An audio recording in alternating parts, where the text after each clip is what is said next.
Handa na ba ang inyong mga puso para sa isang kwentong susubok sa inyong pananaw tungkol sa pamilya at pagpaparaya? May mga tahanang sa labas ay mukhang payapa, ngunit sa loob nito'y may digmaang tahimik na nagaganap.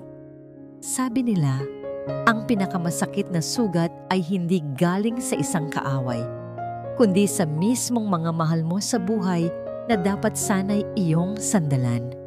Paano kung ang tahanang binuo mo mula sa pagmamahal at mga pangarap ay siya ring magiging saksi sa iyong pinakamatinding pagsubok? Halina't pakinggan natin ang kwento ni Nanay Luningning at ang kanyang huling pamana. Malamig ang sahig na baldosa sa kusina, kasimlamig ng tuyong isda at kaning bahaw na nasa plato sa harapan ni Luningning. Mula sa maliit na mesa kung saan siya kumakain, tanaw niya ang siwang ng pinto ng kanilang komedor. Doon, sa ilalim ng mainit na liwanag ng ilaw, masayang nagsasalo ang kanyang anak na si Raja at ang manugang na si Solana. Ang halimuyak ng adobong manok na niluto ni Solana ay tila isang pangiinis na humahalo sa hangin. Nararating ang kanyang pangamoy, ngunit hindi ang kanyang panlasa. Isang malupit na paalala na sa sarili niyang pamamahay, siya ay naging isang dayuhan. Dito na lang po kayo, Nay. Ang sabi ni Solana kanina, ang mga salita ay kasing talim ng kutsilyo. Ang plato ay padabog nitong inilapag sa mesa sa kusina. Para tahimik, tahimik. Iyon ang salitang ginamit niya. Ngunit ang katahimikan sa kusina ay nakabibingi. Ang tanging maririnig lamang ay ang mahinang kalampag ng kanyang tinidor sa plato at ang malakas na tawanan na nagmumula sa kabilang silid. Napapikit si Luningning. Sa isang saglit, bumalik sa kanyang alaala ang imahe ng yumaong asawa, si Ricardo. Naalala niya ang kanilang mga hapunan sa mismong mesang yun sa komedor. Isang mesang puno ng kwentuhan, ng halakhak, ng init ng isang tunay na pamilya. Laging paborito ni Ricardo ang kanyang adobo. Laging sinasabi nitong walang makatatalo sa timpla niya. Ngayon, ang adobo sa komedor ay may ibang timpla at ang pamilya ay may ibang kahulugan. Dahan-dahan, ibinaba ni Luningning ang kanyang tinidor. Ang kanyang kanang kamay, na bahagyang nanginginig dahil sa edad, ay maingat na ipinasok sa bulsa ng kanyang duster. Doon, kinapa niya ang isang maliit at matigas na bagay, isang maliit na tape recorder. Sa ilalim ng mesa, habang ang anino niya ay nagsisilbing kanyang tanging kasama, pinindot niya ang isang maliit na butones. Umilaw ang isang napakaliit na pulang tuldok, isang sikretong saksi sa kanyang kalbaryo. "Kumusta naman ang bagong negosyo mo, mahal?" Narinig niyang tanong ni Solana kay Raja. Ang boses ay sadyang nilakasan. "Ayos lang. Medyo mahina ang kita nitong mga nakaraang linggo," sagot ni Raja. May bahid ng pag-aalala sa boses. Isang buntong hininga ang pinakawalan ni Solana. Sapat na para marinig ni Luningning. "Paano naman kasi tayo aangat niyan? Ang dami nating gastusin. Lalo na't nandito pa si nanay. Ang mga gamot niya, ang mga pangangailangan niya. Hindi ko na alam kung saan tayo kukuha ng pera." Hindi na raw niya alam. Ngunit ang suot ni Solana na bagong hikaw at ang mamahaling relos ni Raja ay tila may ibang kwento. "Huwag ka nang mag-alala, mahal," sabi ni Raja. "May paraan ako. May paraan tayo." "Dapat lang, Raja. Dahil sawang-sawa na ako sa amoy matanda sa bahay na to. Pakiramdam ko, hindi na ito ang bahay natin. Bahay na niya ito." Patutsada ni Solana. Ang bawat salita ay tumatagos sa puso ni Luningning. Mas masakit pa sa gutom na kanyang nararamdaman. Hindi umimik si Raja. Ang kanyang katahimikan ay isang uri ng pagsang-ayon, isang pagtataksil na mas matindi pa sa anumang masasakit na salita. Tinapos ni Luningning ang kanyang pagkain, kahit patila may isang malaking bato na nakabara sa kanyang lalamunan. Hinugasan niya ang kanyang plato sa lababo. Bawat galaw ay mabagal at maingat, na para bang ang bawat segundo ay isang pasanin. Pinatay niya ang recorder at muling isinilid sa kanyang bulsa. Pagkatapos ng ilang minuto, narinig niya ang mga yabag na papalapit sa kusina. Pumasok si Raja. Ang muka ay hindi maipinta. Iniiwasan nitong salubungin ang kanyang mga mata. Isang senyales ng pagkakasala na hindi na nito maitago. Tumingin ito sa sahig, sa kisame, sa kahit saang direksyon maliban sa mukha ng inang nagluwal sa kanya. Tumayo si Luningning, handa nang bumalik sa kanyang maliit na kwarto. Ngunit pinigilan siya ng boses ng kanyang anak. Nay, panimula ni Raja. Ang boses ay nag-aalinlangan. May kailangan po kaming pag-usapan ni Solana sa inyo. Humarap si Luningning sa kanya. Ang mukha ay kalmado, ngunit ang puso ay naghahanda na para sa susunod na dagok. Tumingin si Raja sa kanya. Sa wakas ay nagkaroon ng lakas ng loob. Ngunit ang mga mata nito'y puno ng isang pakiusap na may halong panlalamang. Tungkol po sa kinabukasan ng bahay na to. Kinabukasan, ang sala ay hindi na isang lugar ng pahinga, kundi isang silid hukuman.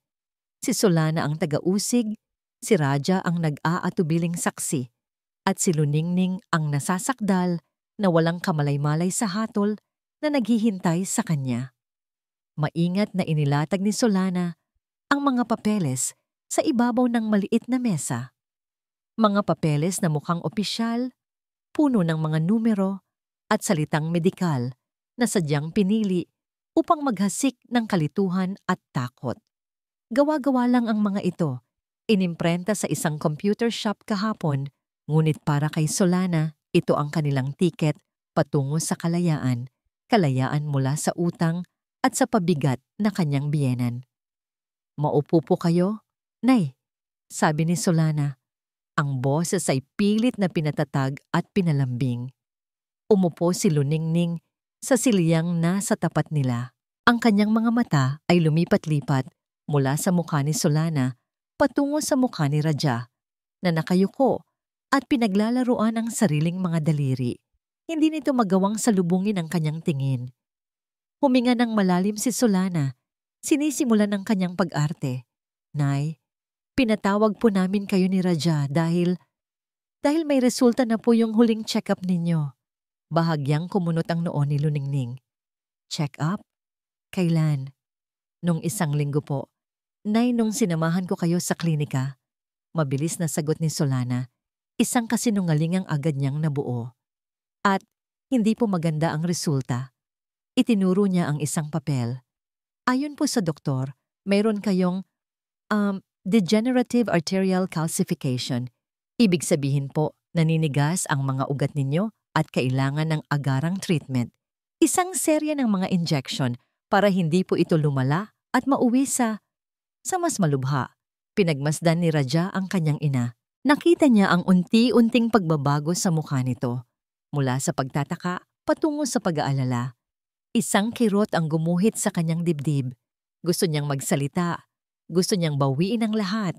Ngunit naramdaman niya ang kamay ni Solana sa ilalim ng mesa. Marahang humahaplos sa kanyang hita. Isang paalala. Isang utos na manahimik. Ito po. Pagpapatuloy ni Solana, itinuturo ang isa pang papel na may mahabang listahan ng mga numero. Ito po ang magiging gastos sa gamutan. Malaki po, Nay. Napakalaki. Tumingin si Luningning sa mga numerong nakasulat. Libo-libo. Daan-daang libo. Mga numerong hindi na niya kayang unawain.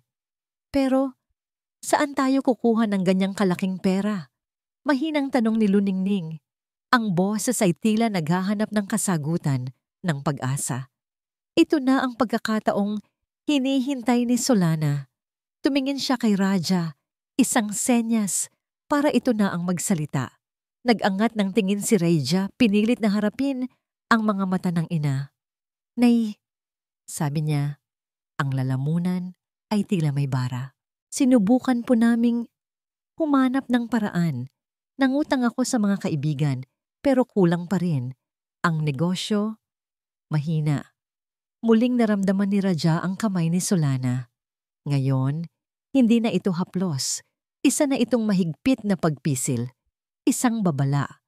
Huwag kang bibigay. Kaya po, Nay, si Solana, na ang muling bumasag sa katahimikan, ang boses ay puno ng pekeng awa. Nag-isip po kami ng solusyon para po ito sa inyo, para sa kalusugan ninyo. Huminto siya, hinayaang mabitin ang mga salita sa hangin. Ang bahay po. Nay, dugtong ni Raja, halos pabulong na. Kung maibebenta po natin ang bahay, hindi lang po pampagamot ninyo ang makukuha natin. Makakalipat po tayo sa isang mas maliit na apartment, mas madaling alagaan, at makakapagsimula po kami ulit ni Solana.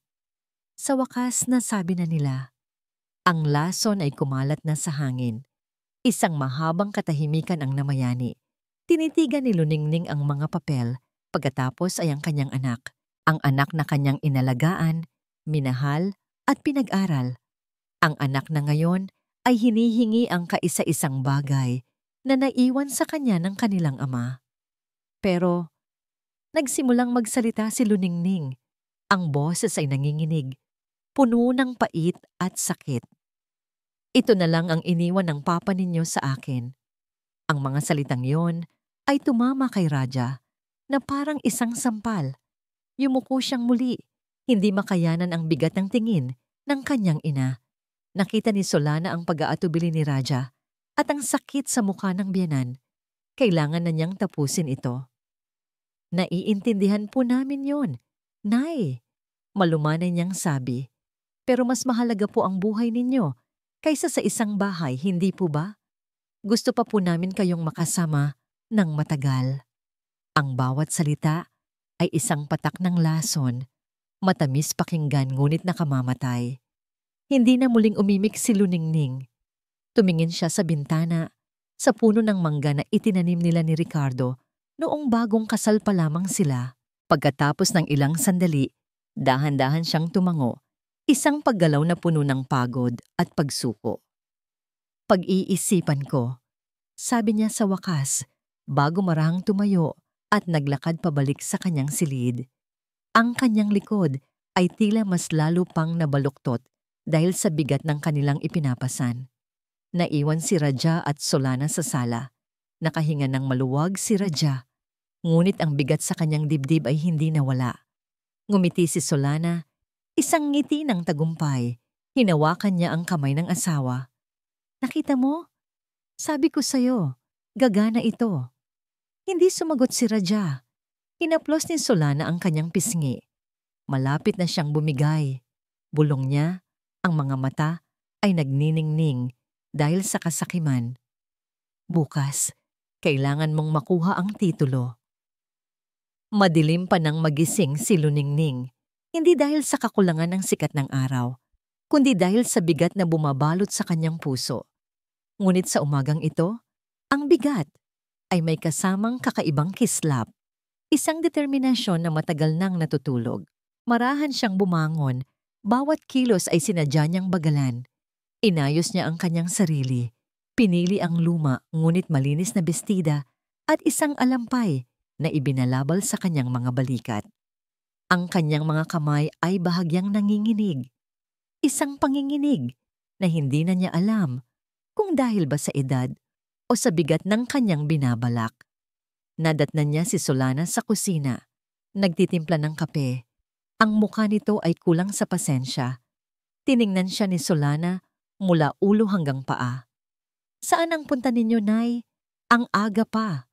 Tanong nito, walang bakas ng paggalang sa tono. Magsisimba lang ako, anak. Mahinang sagot ni Luningning. Ang boses ay tila hininga na lamang. Ipagdarasal ko na bigyan tayo ng Panginoon ng tamang daan. Isang mapanuyang ng ngiti ang gumuhit sa labi ni Solana. Mabuti yan. Nay, ipagdasal ninyong maliwanagan na ang isip ninyo para sa ikabubuti ng lahat. Walang sinabi si Luningning. Dahan-dahan siyang naglakad palabas ng pinto, bit-bit ang isang lumang bayong. Bawat hakbang niya palayo sa bahay ay tila isang paglaya. At nang makaliko na siya sa kanto, kung saan hindi na siya tanaw mula sa kanilang bintana. Isang himala ang nangyari. Ang dating hukot niyang likod ay unti-unting tumuwid. Ang mga nanginginig niyang kamay ay tumigil. Ang mga matamlay niyang mata ay nagkaroon ng biglaang talas. Ang luningning na naglalakad ngayon sa kalye ng baryo mahinahon ay hindi na ang kaawa-awang matanda na iniwan niya sa bahay. Siya ay isang babaeng may misyon. Hindi siya tumuloy sa simbahan. Sa halip, pumasok siya sa isang maliit na kapihan sa kabilang bayan. Isang lugar na hindi pamilyar. Isang lugar kung saan walang makakakilala sa kanya. Sa isang sulok, isang binatang nakabarong at may dalang briefcase ang naghihintay. "Nanay Luningning?" tanong ng binata nang makalapit siya. Tumango si Luningning at naupo. "Salamat sa pagdating mo, Attorney David." "Walang anuman po. Naging palaisipan po sa akin ang tawag ninyo kahapon." Sabi ng batang abogado. Ang boses ay magalang ngunit may halong pag-aalinlangan. "Ano po ang maipaglilingkod ko sa inyo?" Hindi nagsalita si Luningning. Sa halip, dinukot niya mula sa kanyang bayong ang maliit na tape recorder. Ipinatong niya ito sa mesa. Sa pagitan ng kanilang mga tasa ng kape, ang dating pagod na anyo sa kanyang muka ay ganap na naglaho, napalitan ng isang klase ng katalinuhan na nakagugulat. Pinindot niya ang play. Biglang umalingaw-ngaw sa tahimik na kapihan ang boses ni Solana, malinaw at malupit. "Sawang-sawa na ako sa amoy matanda sa bahay na to. Pakiramdam ko, hindi na ito ang bahay natin." Sinundan ito ng boses ni Raja at ang buong usapan tungkol sa pagiging pabigat niya. Ang kaninang kalmadong mukha ni Attorney David ay unti-unting nagbago. Ang kanyang mga mata ay nanlaki sa gulat. Pagkatapos ay napalitan ng galit na hindi maitago. Napakuyom ang kanyang mga kamao sa ilalim ng mesa. Nang matapos ang recording, pinatay ito ni Luningning.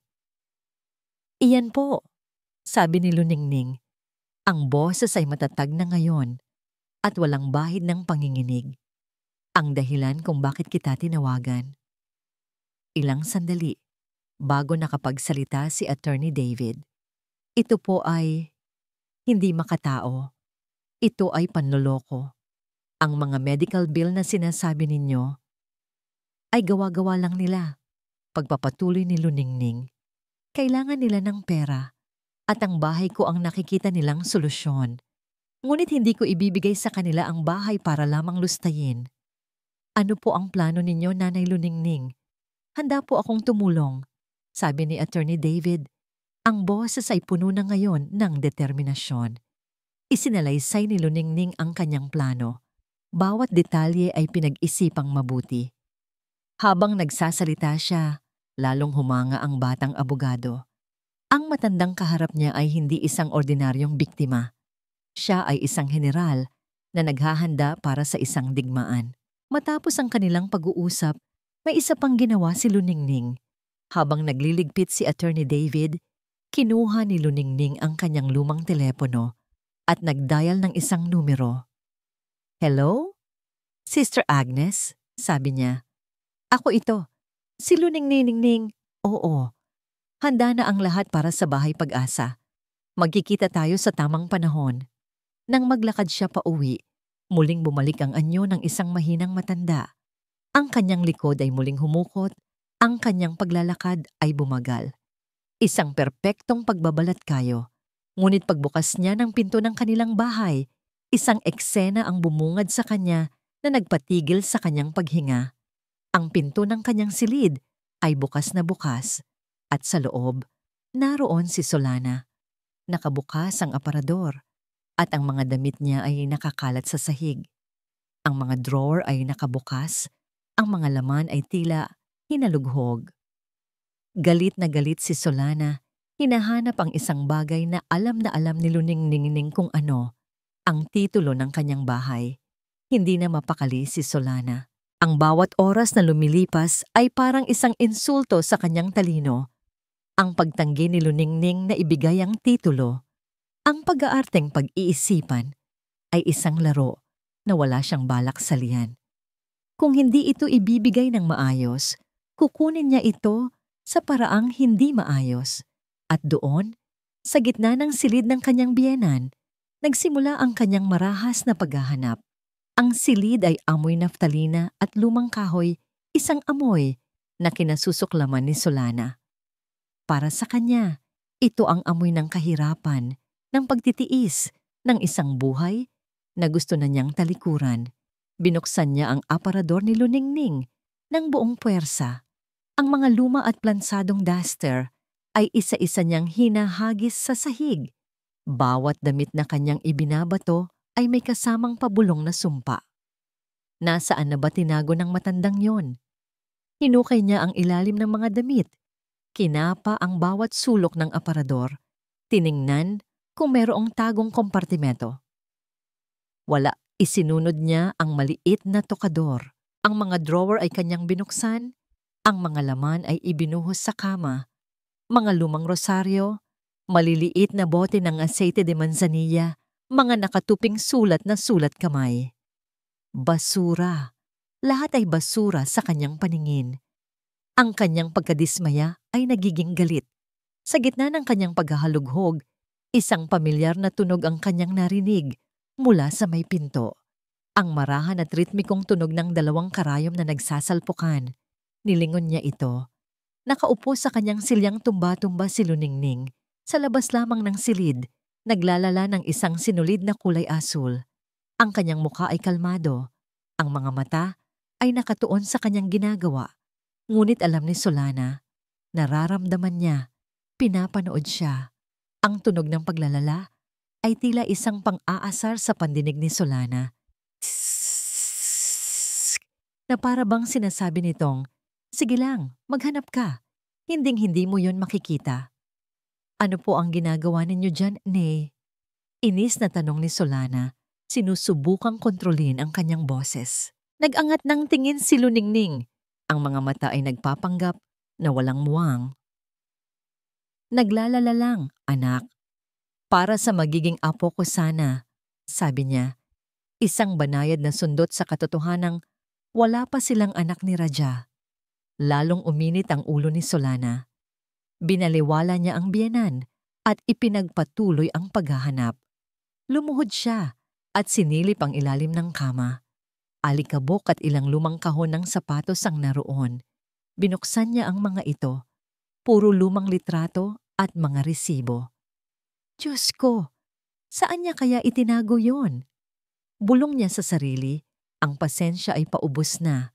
Habang siya'y nakaluhod, narinig niyang tumayo si Luningning. Nakita niya sa gilid ng kanyang mata ang paglakad nito papunta sa kusina. Pagkaraan ng ilang sandali, bumalik ito. May dalang isang baso ng tubig. Uminom ka muna, Solana, baka ka mapagod. Alok ni Luningning, ang boses ay malumanay. Tumayo si Solana para abutin ang baso. At sa sandaling iyon, tila nanghina ang kamay ni Luningning. Ang kanyang mga daliri ay aksidenteng bumitaw. Ang baso ay bumagsak sa sahig, sa mismong lugar na kanyang hinahalughog at sumabog. Ang tubig ay kumalat, binabasa ang sahig na kahoy at ang ilan sa mga damit na kanyang inihagis. Ay, nako! Pasensya ka na, anak. Nanginginig na kasi talaga ang mga kamay ko. Sabi ni Luningning, ang boses ay puno ng pekeng pag-aalala. Hindi na napigilan ni Solana ang kanyang sarili. Isang sigaw ng pagkainis ang kumawala sa kanyang lalamunan. Ano ba naman yan, Nay? Sagabal kayo. Pasensya na. Hindi. Sinadya niyo to. Sigaw ni Solana. Tuluyan nang nawala ang kanyang pagkukunwari. Hinarap niya ang kanyang biyenan.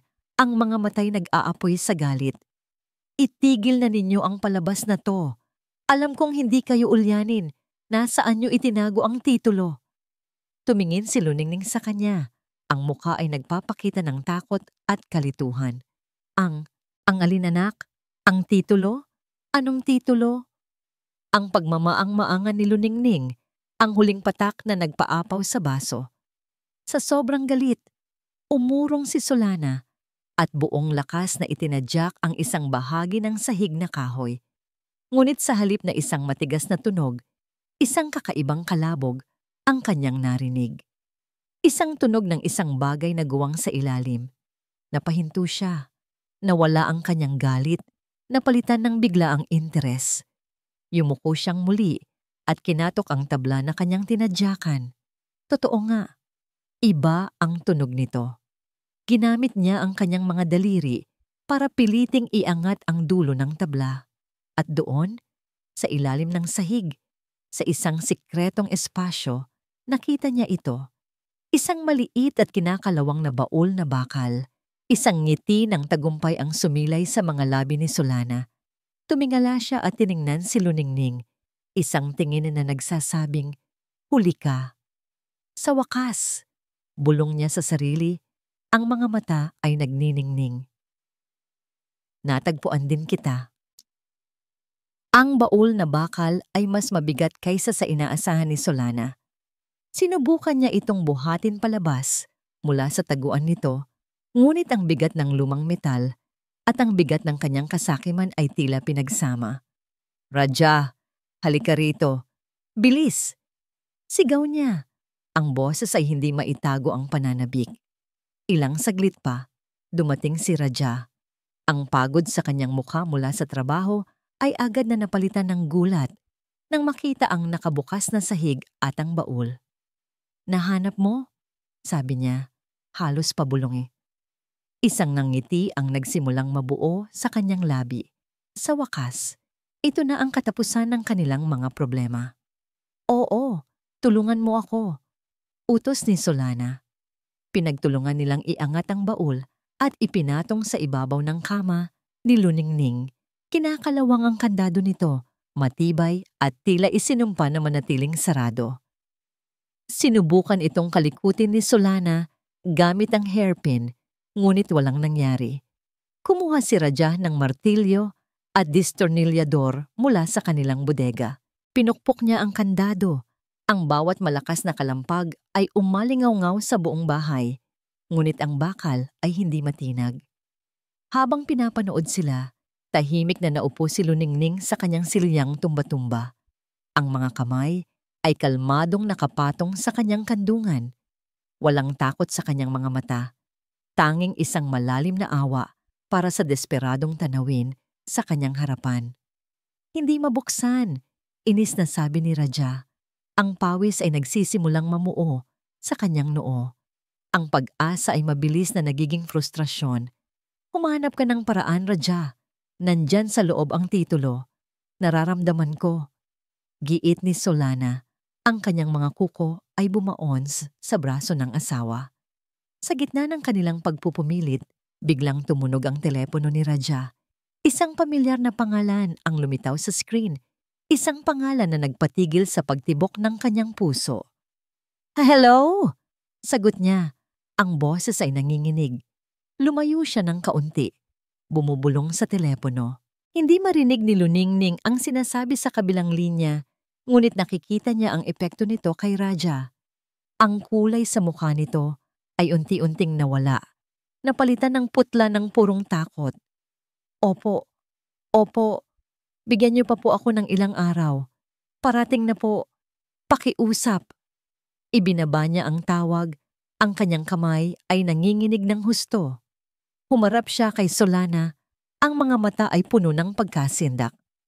"Si Mang Tony," sabi niya, 2 araw na lang daw. Kung wala pa ang pera, alam mo na ang mangyayari." Ang banta ay hindi na kailangang sabihin. Ang utang sa sugal ni Raja ay isang bombang malapit ng sumabog. "Kaya kailangan nating mabuksan to," sigaw ni Solana. Ang kanyang takot ay naging galit. Ngayon na.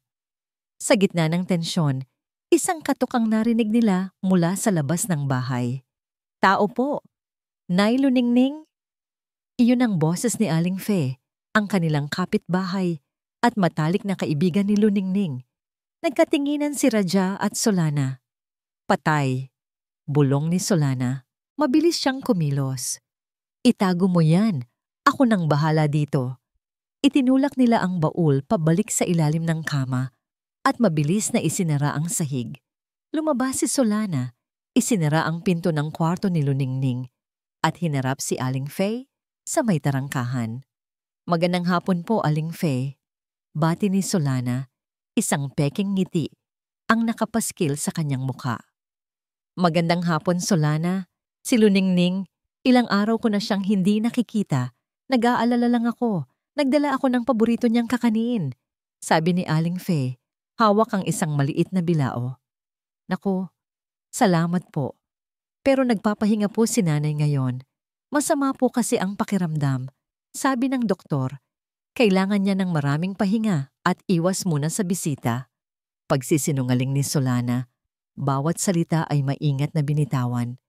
Mula sa bintana ng kanyang silid, nakita ni Luningning ang lahat. Nakita niya ang pag-aalala sa mukha ni Aling Fay at ang pagkukunwari sa mukha ni Solana. Habang nag-uusap sila, gumawa ng isang mabilis na desisyon si Luningning.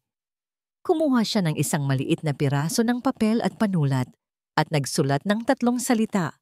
"Salamat sa lahat." Marahan niyang binuksan ang bintanang kapis sa kabilang bahagi ng bahay, malayo sa paningin ni Solana. Sumenya siya kay Aling Fay na napansin naman siya. Nang paalis na si Aling Fay, dumaan ito malapit sa bakod kung nasaan ang bintana. Mabilis na iniabot ni Luningning ang nakatuping papel sa pagitan ng mga halaman. Nagulat man, kinuha ito ni Aling Fay at mabilis na isinilid sa kanyang bulsa bago tuluyang umalis. Sa loob ng bahay, ang desperasyon ay umabot na sa sukdulan. Pumasok muli si Solana at Raja sa kwarto.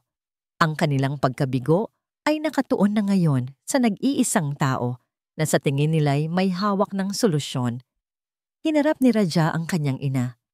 Ang takot sa mga maniningil at ang galit sa baul na hindi mabuksan ay nagsanib.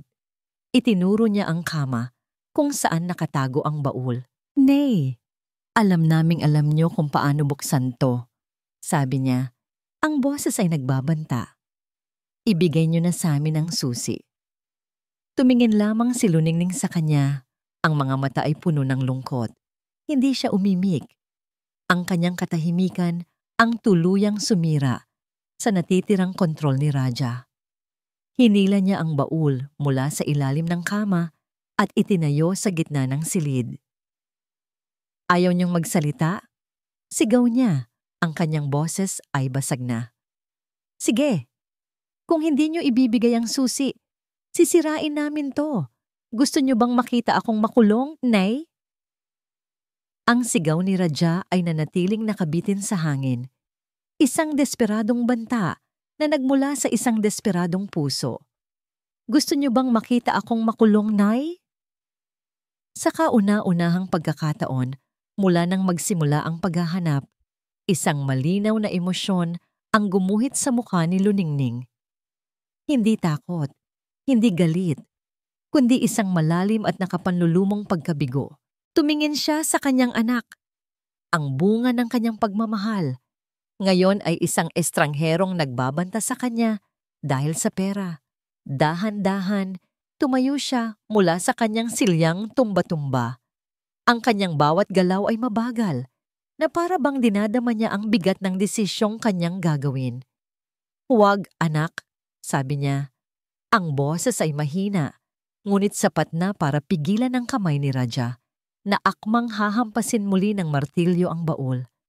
"Huwag mong sirain. Ang mga alaala ng iyong ama ay nasa loob niyan." Nagkatinginan si Raja at Solana. Ang salitang susi ay hindi binanggit, ngunit naintindihan nila. Sumusuko na siya. Marahang naglakad si Luningning. Luningning patungo sa kanyang lumang aparador. Mula sa likod ng mga nakatuping damit, kinuha niya ang isang maliit at makalumang kwintas. Nakasabit dito ang isang maliit at kinakalawang na susi. Ang susi. Nanginig ang kamay ni Raja nang iabot ito sa kanya. Hindi dahil sa pananabik, kundi dahil sa isang biglaang pagdalaw ng konsensya. Nakita niya ang kwintas. Pamilyar ito. Ito ang kwintas na laging suot ng kanyang ina noong bata pa siya. Ngayon, isinusuko na nito sa kanya. Hindi lang ang isang susi, kundi isang piraso ng kanyang nakaraan. Ngunit mabilis na iwinaksi ni Solana ang sandali. Inagaw niya ang kwintas mula sa kamay ni Raja. Sa wakas, sabi niya, hindi maitago ang nangiti. Lumuhod siya sa harap ng baul. Ang kinakalawang na susi ay hirap pumasok sa kandado. Ngunit sa kaunting pagpupumilit, pumasok ito. Sa isang malutong na click, bumukas ang kandado. Ang hininga ni Solana ay tila nahinto sa pag-asa. Dahan-dahan niyang itinaas ang takip ng baul, handa nang masilayan ang kanilang kaligtasan, ang titulo ng lupa't bahay. Ngunit sa loob, walang nakarolyong papel na may selyo, walang dokumentong magliligtas sa kanila. Ang bumungad sa kanila ay isang koleksyon ng mga lumang gamit. Isang baraha na kupas na, isang pluma na tuyo na ang tinta, isang pares ng salamin sa mata na may basag, mga gamit ng kanyang ama. Sa ilalim ng mga ito, mayroong isang bungkos ng mga liham na tinalian ng pulang laso. Ano to? Inis na tanong ni Solana. Ang kanyang pag-asa ay mabilis na nagiging pagkadismaya. Hinalungkat niya ang mga gamit. Umaasang nasa ilalim lang ang titulo. Ngunit wala. Si Raja naman ay napako ang tingin sa mga liham. Kinuha niya ang mga ito. Binasa niya ang sulat kamay.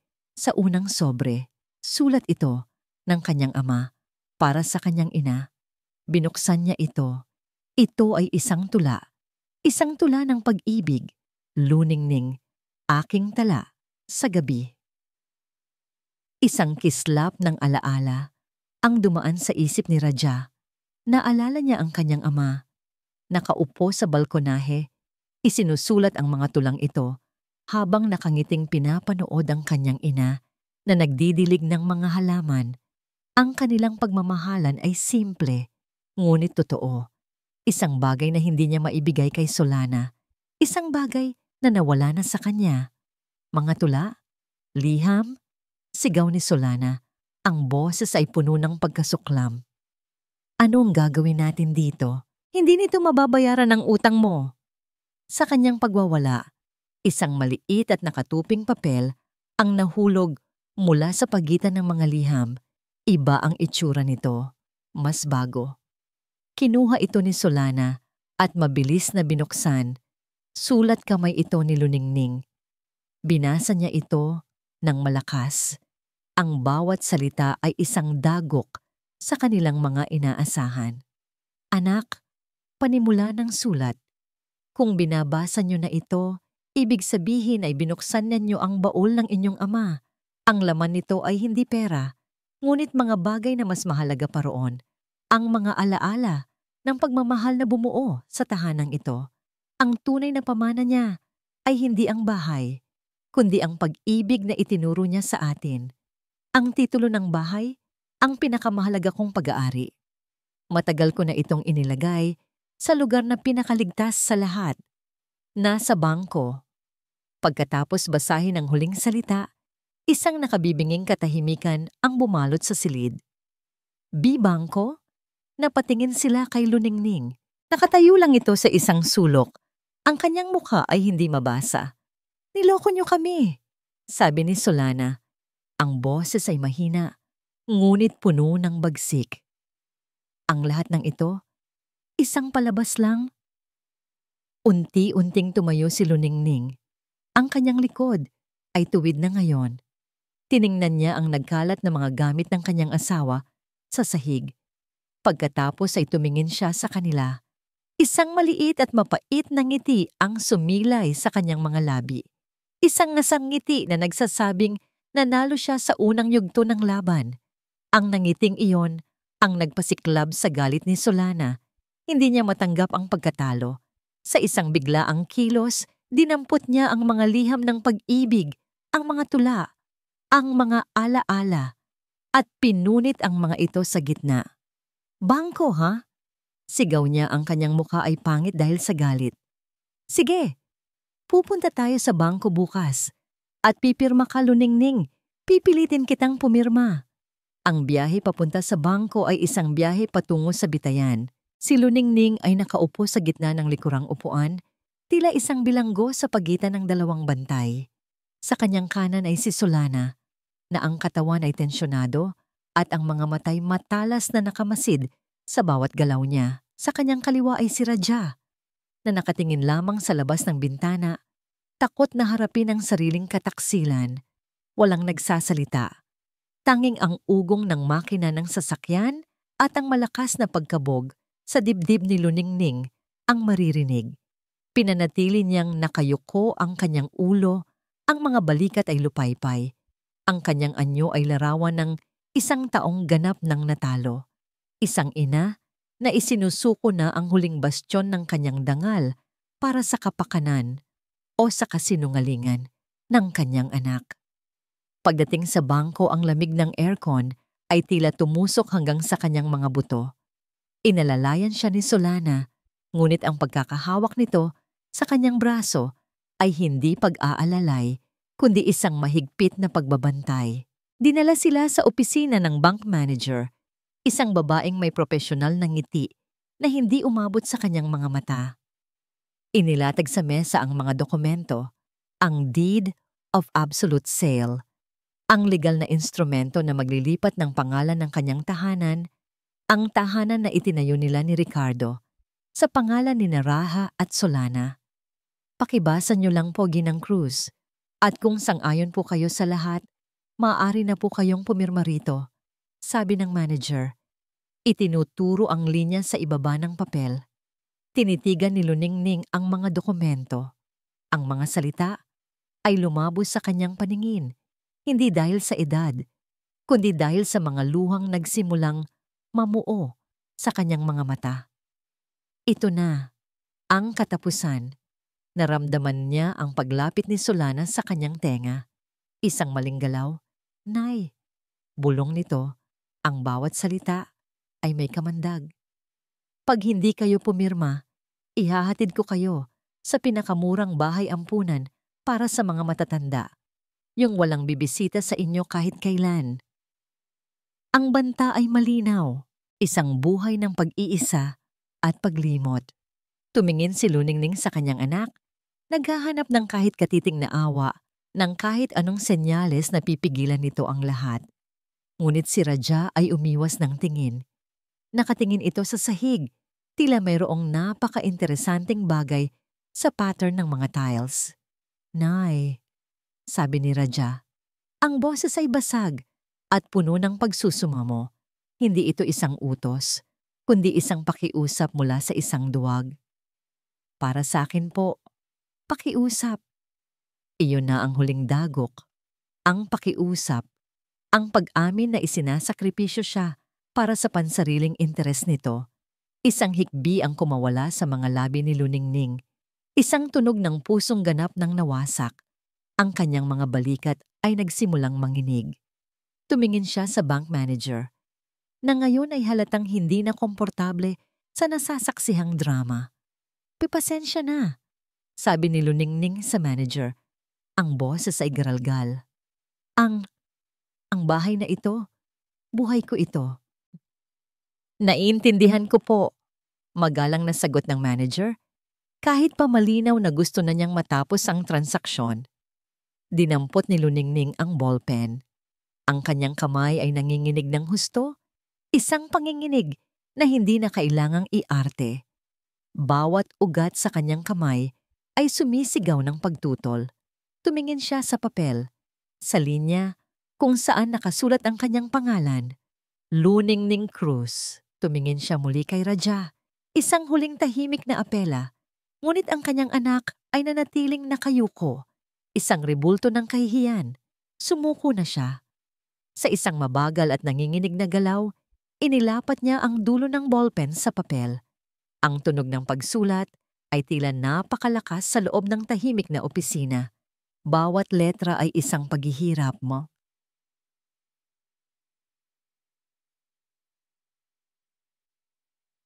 Nang matapos siya, isang patak ng luha ang pumatak mula sa kanyang mga mata. Tumama mismo sa tabi ng kanyang pirma.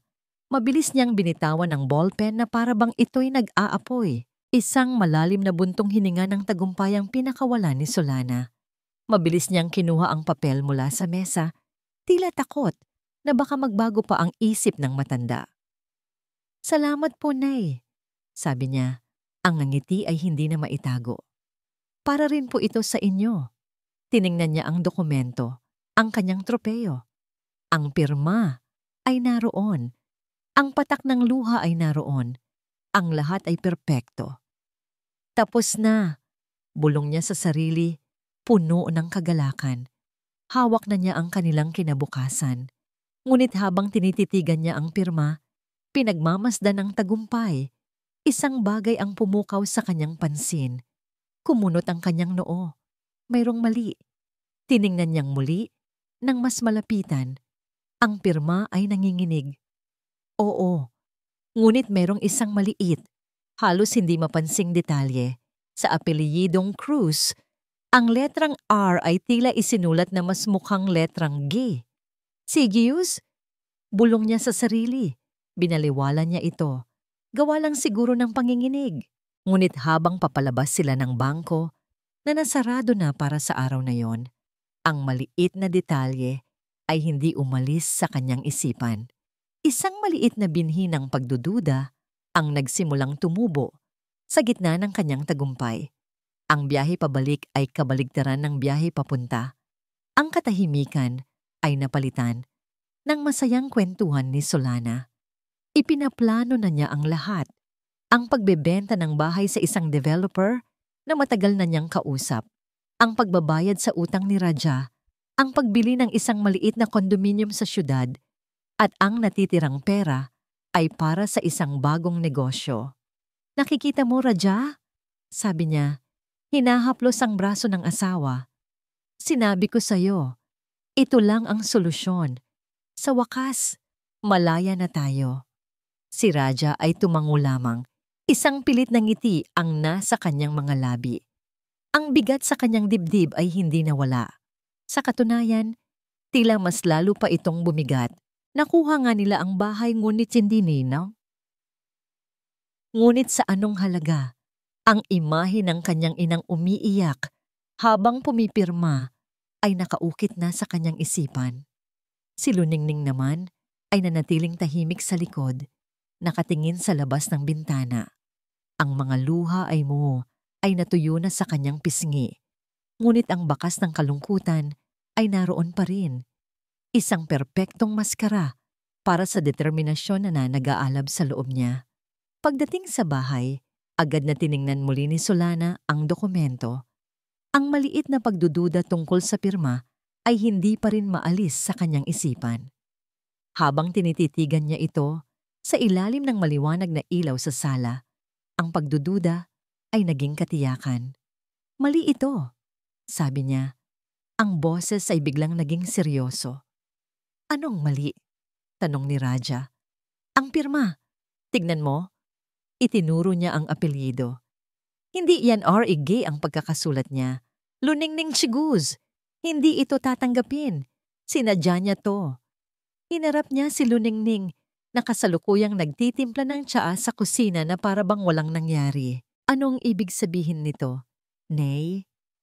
Sigaw ni Solana, iwinawasiwas ang papel. Tumingin si Luningning sa kanya. Ang muka ay nagpapakita ng pagkalito. "Pasensya na, anak," sabi niya. Ang boses ay mahina. "Nanginginig kasi talaga ang kamay ko. Nahihilo rin ako kanina sa bangko. Baka nagkamali lang ako ng sulat." Ang kanyang paliwanag ay perpekto. Sino ang magdududa sa isang matandang nanginginig ang kamay? Ngunit para kay Solana, ito ay isang malinaw na pananabutahe. "Sinungaling!" sigaw niya. "Babalik tayo sa bangko bukas at pipirma ka ulit. At sa pagkakataong ito, sisiguraduhin kong tama ang pagkakasulat mo. Ngunit huli na ang lahat. Sarado na ang bangko. Ang transaksyon ay hindi pa kumpleto. Ang kanilang tagumpay ay isa lamang piraso ng papel na walang bisa." Sa gitna ng pag-aalboroto ni Solana, isang kartero ang kumatok sa kanilang pinto. May inabot itong isang opisyal na sulat para kay G at General Raja Cruz. Nagtatakang binuksan ito ni Solana. Ito ay isang paanyaya mula sa kanilang barangay hall. "Ano to?" tanong ni Raja. Binasa ni Solana ang sulat ng malakas. Sa ngalan ng tanggapan ng punong barangay, kayo po ay inaanyayahan sa isang agarang pagpupulong ng komunidad bukas ng hapon. Ang pagpupulong ay isang kahilingan mula kay Ginang Luningning Cruz upang formal na ipahayag ang kanyang mga plano para sa hinaharap ng kanyang ari-arian at ng kanyang pamilya. Nagkatinginan si Raja at Solana. Isang pagpupulong? Isang formal na pahayag? Ang galit ni Solana ay dahan-dahang napalitan ng isang mapanuring ngiti. Naintindihan niya na sumuko na talaga ang matanda. Dahil sa nangyari sa bangko, marahil ay natakot na ito sa kanyang mga banta. Ito na ang paraan nito para formal na ibigay ang bahay sa kanila sa harap ng buong komunidad para wala ng atrasan. Matalino, bulong ni Solana. Gusto niyang gawing formal at opisyal para mapanatili ang kanyang dangal, para palabasin na kusa niyang ibinigay ang bahay at hindi kami ang masama. Sa tingin mo, nag-aalinlangang tanong ni Raja. Sigurado ako, sabi ni Solana. Ang kumpiyansa ay bumalik na sa kanyang boses. Ito na yon, Raja. Ito na ang pinal na pagkapanalo natin. Maghahanda ako ng maikling talumpati bukas. Isang talumpati tungkol sa pagmamahal at sakripisyo ng isang ina at ang walang hanggang pasasalamat ng mga anak. Ang ideya ay perpekto sa kanyang isipan. Sila ang magiging bida, ang mga mapagmahal na anak na tumanggap ng pamana mula sa isang mapagbigay na ina. Sa kanyang silid, narinig ni Luningning ang lahat. Kinuha niya ang kanyang paboritong bestida mula sa aparador. Isang bestida na may burda ng mga bulaklak ang isinusuot niya sa mga espesyal na okasyon. Maingat niya itong pinlansya. Habang ginagawa ito, isang kakaibang kapayapaan ang bumalot sa kanya. Isang katahimikan bago ang paparating na bagyo. Kinabukasan, sabay-sabay silang nagtungo sa barangay hall. Si Solana at Raja ay nakabihis ng maayos, handa na para sa kanilang pagtatanghal. Pagdating nila, nagulat sila sa dami ng tao. Naroon ang kanilang mga kapitbahay, mga opisyal ng barangay, at maging si Aling Fe. Ngunit ang mas ikinagulat nila ay ang 2 taong nakaupo sa unahan, malapit sa entablado. Ang isa ay isang pamilyar na mukha. Ang batang abogado, si Attorney David. At ang kasama nito ay isang madre na hindi nila kilala. Ang madreng may suot na name tag na may nakasulat na Sister Agnes, Bahay Pag-asa Orphanage. Isang malamig na kaba ang biglang gumapang sa puso ni Solana. Bakit sila narito? Ang barangay hall ay puno ng bulungan. Ang mga kapitbahay ay nagtataka kung ano ang biglaang pagpupulong na ito. Para sa kanila, ang pamilya Cruz ay isang tahimik na pamilya. Isang biyuda at ang kanyang anak at manugang na simple lang ang pamumuhay. Hindi nila alam na sa likod ng mga saradong pinto, isang digmaan ang nagaganap. Ang punong barangay, isang lalaking nasa katanghalian ng edad, ang unang nagsalita. Magandang hapon po sa inyong lahat. Pinatawag natin ang pagpupulong na ito sa kahilingan ni Nanay Luningning Cruz upang talakayin ang isang mahahalagang bagay na may kinalaman sa kanyang pamilya at ari-arian. Upang magbigay ng panimula, narito ang kanyang manugang, si Ginang Solana Cruz. Buong kumpiyansang tumayo si Solana. Ito na ang pagkakataon niya. Inayos niya ang kanyang damit, huminga ng malalim, at naglakad papunta sa maliit na entablado.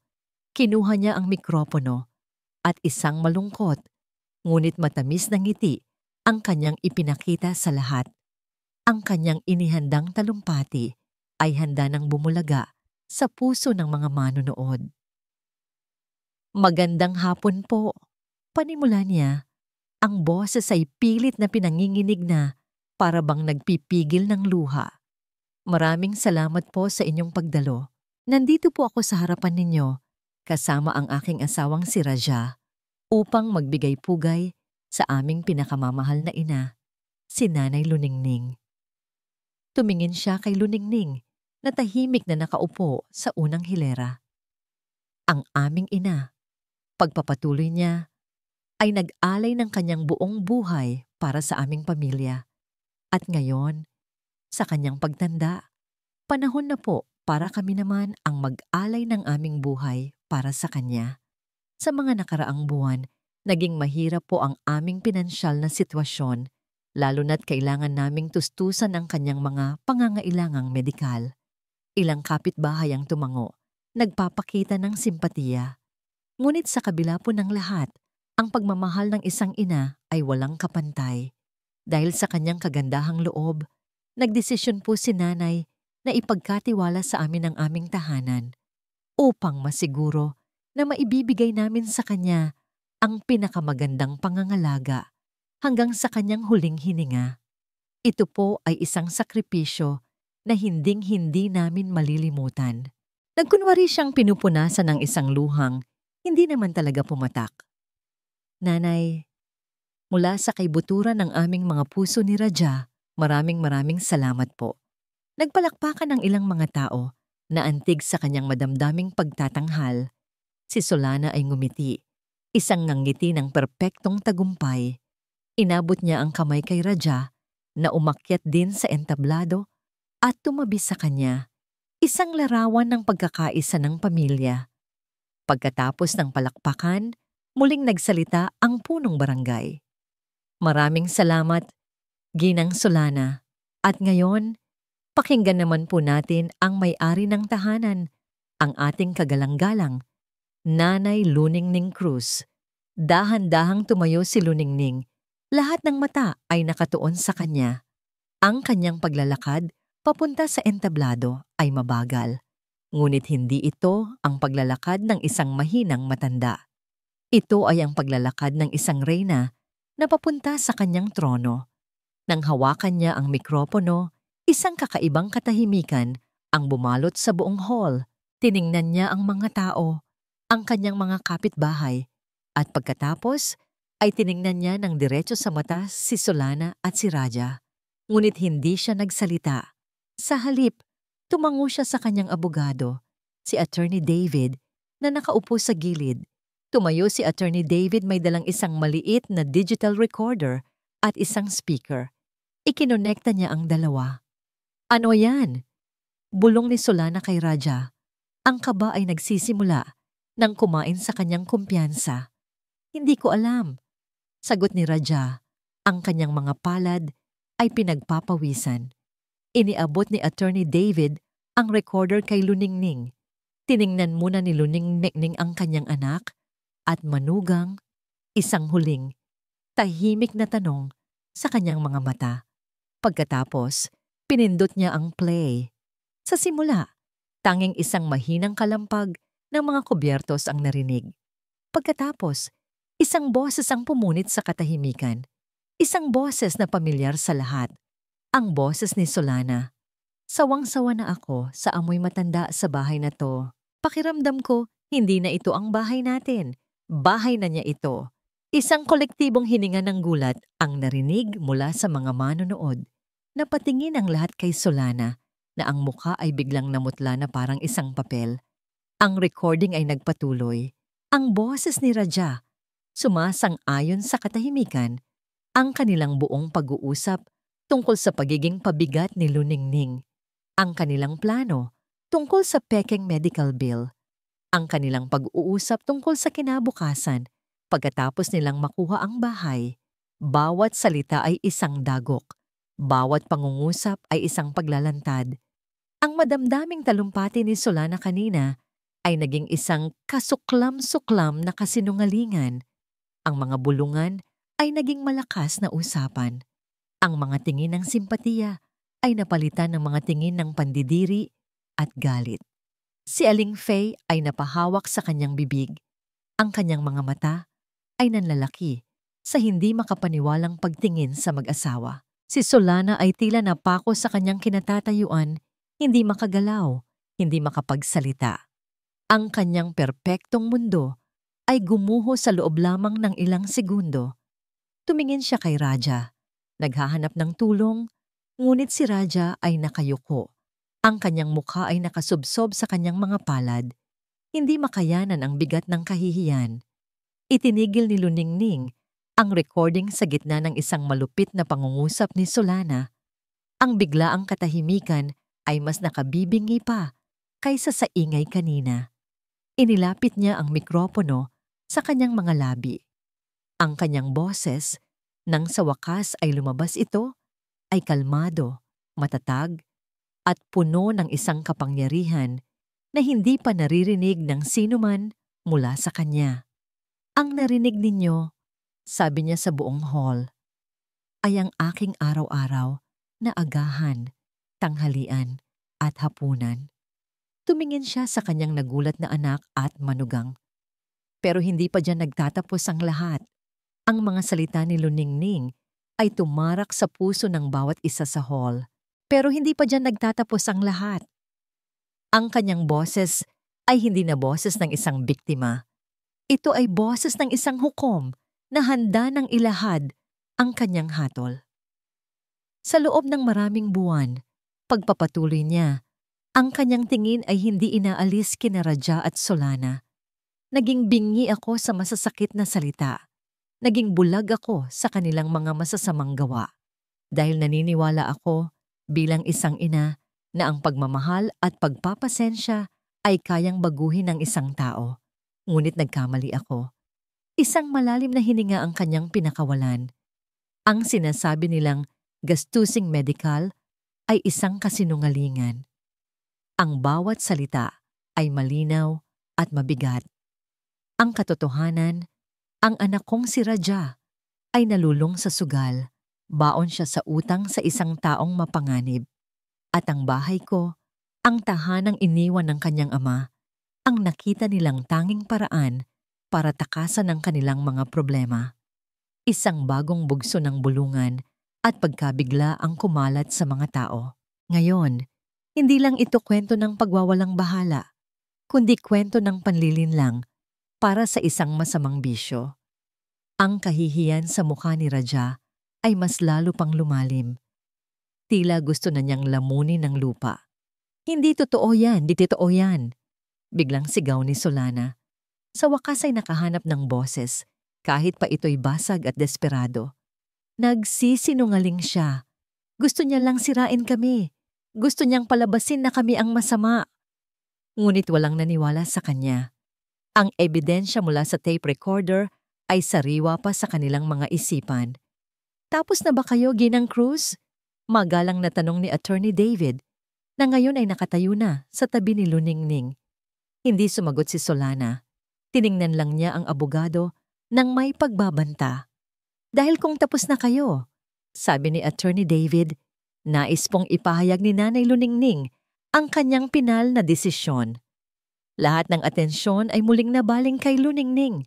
Kung hindi para sa kanyang anak ang bahay, kanino ito mapupunta? Pinilit nila akong pumirma kahapon sa bangko, sabi ni Luningning, sa ilalim ng pagbabanta at panloloko. Ngunit ang Diyos ay may sariling paraan ng paggabay. Ang pirma ko ay sadyang mali, at ang dokumento ay walang bisa. Isang ngangisi ng tagumpay ang bahagyang sumilay sa kanyang labi. Ngunit bago pa man mangyari ang lahat ng iyon, sabi niya, at dito na nagbago ang buong takbo ng kwento. 1 linggo na ang nakalipas, gumawa na ako ng isang desisyon. Isang desisyon na hindi na mababago ni numan. Tumingin siya sa madre na nakaupo sa unahan. Sister Agnes, maaari po ba kayong tumayo? Tumayo ang madre, isang babaeng may mabait na mukha at may dalang aura ng kapayapaan. Mga kaibigan, mga kapitbahay, ipinahayag ni Luningning, ang kanyang boses ay umalingaw-ngaw sa buong hall, malakas at buo, sa tulong ni Attorney David. Formal ko nang inilipat ang pagmamay-ari ng aking bahay at lupa. Hindi sa aking anak, kundi sa isang institusyon na mas karapat-dapat dito. Itinaas niya ang kanyang kamay at itinuro si Sister Agnes. Simula nung 1 linggo, ang bahay na itinayo namin ni Ricardo ay pag-aari na ng Bahay Pag-asa Orphanage. Ang anunsyo ay parang isang pagsabog ng bomba, isang nakabibinging katahimikan ng sumunod na agad ding napalitan ng malakas na bulungan at pagkamangha. Ano? Sigaw ni Solana. Ang kanyang boses ay isang sigaw ng isang nasugatang hayop. Hindi niya matanggap ang kanyang narinig. Hindi! Hindi maaari. Akin ang bahay na yon. Amin yon. Sinubukan niyang sugurin ang entablado, ngunit pinigilan siya ng 2 opisyal ng barangay. May bisa po ang lahat ng dokumento, Ginang Cruz. Mahinahong sabi ni Attorney David. Itinaas ang isang folder na puno ng mga papeles na may selyo. Ang deed of donation ay pirmado, notarized at naisumite na sa Registry of Deeds. Ang lahat po ay legal at pinal. Ang katotohanan ay isang pader na bumagsak kay Solana. Ang lahat ng kanyang plano, ang lahat ng kanyang kasamaan ay nauwi sa wala. Napaluhod siya sa sahig, umiiyak hindi dahil sa pagsisisi, kundi dahil sa purong pagkatalo. Ngunit ang pinakamatinding reaksyon ay nagmula kay Raja. Nang marinig niya ang desisyon ng kanyang ina, dahan-dahan siyang nag-angat ng tingin mula sa kanyang mga palad. Tumingin siya sa kanyang ina. Hindi na ang mahinang matanda na kanyang kinasanayan, kundi isang babaeng may dignidad at kapangyarihan. At sa mga mata nito, nakita niya ang lahat ng kanyang nawala. Hindi ang bahay, hindi ang pera. Nawala sa kanya ang pagmamahal, ang tiwala, at ang respeto ng nag-iisang tao na hindi siya dapat sinukuan. Ang bigat ng kanyang kasalanan ay biglang bumagsak sa kanya na parang isang bundok. Ang kanyang mga tuhod ay nanghina. At tulad ng kanyang asawa, napaluhod din siya. Ngunit ang kanyang mga luha ay iba. Ito ay mga luha ng tunay at masakit na pagsisisi. Tiningnan sila ni Luningning sa huling pagkakataon. Walang galit sa kanyang mga mata, tanging isang malalim na kalungkutan. Hindi ito paghihiganti. Sabi niya, ang kanyang boses ay para na lamang sa kanyang anak. Ito ay isang leksyon, Raja. Isang leksyon na ang dangal ng isang ina ay hindi nabibili. At ang tunay na pamana ay hindi nakasulat sa isang titulo, kundi sa pagkatao na iyong hinubog. Pagkasabi nito, tumalikod na siya sa nagwawasak na mundo ng kanyang anak. Dahan-dahan siyang bumaba sa entablado, sa gitna ng katahimikan at paggalang ng mga tao, at nilapitan si Sister Agnes. Magkasama silang naglakad papalabas ng hall, papalayo sa mga guho ng isang pamilyang sinira ng kasakiman. Makalipas ang ilang linggo, ang dating tahimik na bahay sa Baryo Mahinahon ay napuno ng isang bagong uri ng ingay. Hindi na ito ang ingay ng mga sigawan at pait, kundi ang ingay ng tawanan ng mga bata, ng kalampag ng kanilang mga laruan, at ng mga awiting pambata. Ang bahay ni Luningning ay opisyal ng naging bahay pag-asa. Nakatira na ngayon si Luningning sa isang maliit na kwarto sa loob mismo ng ampunan bilang isang special volunteer at itinuturing na lola ng lahat. Ang dating kusina kung saan siya pinilit kumain mag-isa ay ngayon isang lugar kung saan siya nagbabahagi ng mainit na sopas sa mga paslit na sabik na nakikinig sa kanyang mga kwento. Ang sala na dating naging korte ng kanyang paghuhusga ay ngayon isang palaruan. Sa ilalim ng puno ng mangga na itinanim nila ni Ricardo, doon siya madalas maupo tuwing hapon. Ngayon, hindi na siya nag-iisa. Mayroon siyang isang grupo ng mga bata sa kanyang paligid. Nagbabasa siya para sa kanila mula sa isang lumang libro ng mga pabula. Dito, sa gitna ng mga musmos na walang muwang, natagpuan niya ang kapayapaan na matagal nang ipinagkait sa kanya. Isang hapon, habang nagbabasa siya, isang anino ang tumabon sa kanyang libro. Nag-angat siya ng tingin. Nakatayo sa kanyang harapan si Raja. Malaki ang ipinagbago nito. Ang dating kayabangan ay wala na. Ang mamahaling damit ay napalitan ng simpleng t-shirt. Payat ito at tila may pasan na krus sa kanyang mga balikat. Hindi ito nakatingin sa kanya ng diretsyo, kundi sa mga batang masayang naglalaro sa bakuran na dapat sanay sa kanya. "Maaari po ba tayong mag-usap, Nay?" tanong niya. Ang boses ay mahina at magalang, isang tono na matagal nang hindi naririnig ni Luningning mula sa kanya. Tumango si Luningning. Sinabi niya sa mga bata na maglaro muna at sinamahan niya si Raja sa isang bangko sa gilid ng hardin. Ilang sandali silang walang imik. Si Raja ay nakayuko, pinaglalaruan ng kanyang mga daliri, tulad ng dati. Ngunit ngayon, hindi na ito dahil sa pagkakasala, kundi dahil sa malalim na kahihiyan. Si Solana po, panimula niya. Umalis na po siya. Bumalik sa probinsya nila. Hindi niya kinaya ang kahihiyan. Hindi sumagot si Luningning. Hinayaan lang niya itong magpatuloy. "Ako po, nagtatrabaho na po ako sa isang construction site. Maliit lang ang sahod, pero sapat na para makabayad unti-unti sa mga utang ko." Muli, katahimikan. Sa wakas, nagkaroon ito ng lakas ng loob na tumingin sa ina. Ang kanyang mga mata ay puno ng luha na matagal nang pinipigilan. "Nay," sabi niya, ang kanyang boses ay nabasag. "Wala po ako ritong karapatang humingi ng tawad dahil alam kong walang kapatawaran ang ginawa ko. Ang sakit na idinulot ko sa inyo. Habang buhay ko po yung pagbabayaran." Isang luha ang pumatak mula sa kanyang mga mata. Sinundan ng isa pa. "Nandito lang po ako para sabihin na sana'y maging masaya kayo at para sabihin na nagsisisi po ako. Nagsisisi po ako sa lahat." Dahan-dahan, lumuhod siya sa lupa sa harap ng kanyang ina. Hindi ito isang kilos ng pag-arte. Ito ay ang pagluhod ng isang kaluluwang ganap ng sumuko sa bigat ng kanyang kasalanan. Tinitigan siya ni Luningning. Nakita niya sa kanyang anak ang anino ng batang lalaki na dati niyang minahal nang walang pasubali. Nakikita niya ang sakit. Nakita niya ang pagsisisi. Marahan niyang itinaas ang kanyang kamay. Sa isang saglit inakala ni Raja na hahaplusin siya nito. Ngunit sa halip, ipinatong lang niya ito sa balikat nito. Isang kilos na hindi nagpapatawad, ngunit hindi rin nagtatakwil. "Tumayo ka, Raja," sabi niya. Ang boses ay kalmado ngunit may bigat. Sumunod ito. Ang muka ay basang-basa ng luha.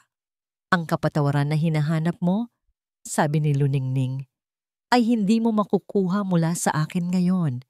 Dahil ang sugat ay malalim pa. Ang kapatawaran na kailangan mo ay dapat magmula sa iyong sarili." Tumingin siya sa mga batang naglalaro. "Mabuhay ka ng isang buhay na karapat-dapat patawarin. Ipakita mo, hindi sa akin kundi sa iyong sarili, na natuto ka na. At baka sa tamang panahon, ang paghilom ay kusang darating." Iyon lang, walang yakap, walang mga salitang pinapatawad na kita. Tanging isang hamon, isang binhi ng pag-asa. Tumango si Raja, nauunawaan ng lahat. Pinunasan niya ang kanyang mga luha. "Salamat po, Nay," bulong niya. Iyon na ang kanilang huling pag-uusap. Tumalikod si Raja at naglakad papalayo. Isang tao na sisimulan ang mahabang paglalakbay patungo sa pagbabago. Pinanood siya ni Luningning hanggang sa mawala ito sa kanto. Hindi niya alam kung ano ang hinaharap para dito, ngunit alam niya ang hinaharap para sa kanya. Bumalik siya sa mga pata na agad siyang sinalubong ng mga yakap. Isang batang babae ang nag-abot sa kanya ng isang bulaklak na pinitas nito sa hardin. Kinuha niya ito at inilagay sa kanyang buhok, sa ilalim ng puno ng mangga, sa gitna ng tawanan. Sa loob ng bahay na ngayon ay tunay ng bahay pag-asa. Ngumiti si Luningning. Isang ngiti na tunay, payapa, at malaya. Hindi niya nabawi ang kanyang anak, ngunit nabawi niya ang kanyang sarili. At sa huli, iyon ang pinakamahalagang pamana sa lahat. At dito po nagtatapos ang ating kwento. Isang paalala na ang pagmamahal ng isang magulang ay walang hanggan, ngunit ang kanilang dangal ay hindi dapat kailanman yuurakan. Ang aral ng kwento ni Nanay Luningning ay malinaw. Ang tunay na kayamanan ay wala sa mga ari-arian, kundi sa integridad at paggalang na ibinibigay natin sa mga taong nagmahal sa atin ng walang kondisyon. At minsan, ang pinakamabuting paraan para ayusin ang isang sirang tahanan ay ang buwagin ito at gawing pundasyon para sa isang bagong pag-asa. Maraming salamat po sa inyong pakikinig at pagsama sa amin sa paglalakbay na ito. Ano po ang masasabi ninyo sa kwento? At anong uri ng kwento ang gusto ninyong marinig sa susunod? I-comment lamang po sa ibaba. Ang inyong mga saloobin ay mahalaga sa amin. Hindi dito nagtatapos ang ating paglalakbay. Marami pa pong kwentong kasing ganda at mas puno ng aral dito sa aming channel. Kung nagustuhan nyo ang kwentong ito, i-like, i-share sa pamilya at mga kaibigan, at mag-subscribe na rin para lagi kayong updated sa mga susunod pa naming kwento. I-click nyo ang notification bell para kayo ang unang makarinig kapag may bago kaming upload. Pagpalain po kayo ng Panginoon, kayo at ang inyong buong pamilya. Hanggang sa muli.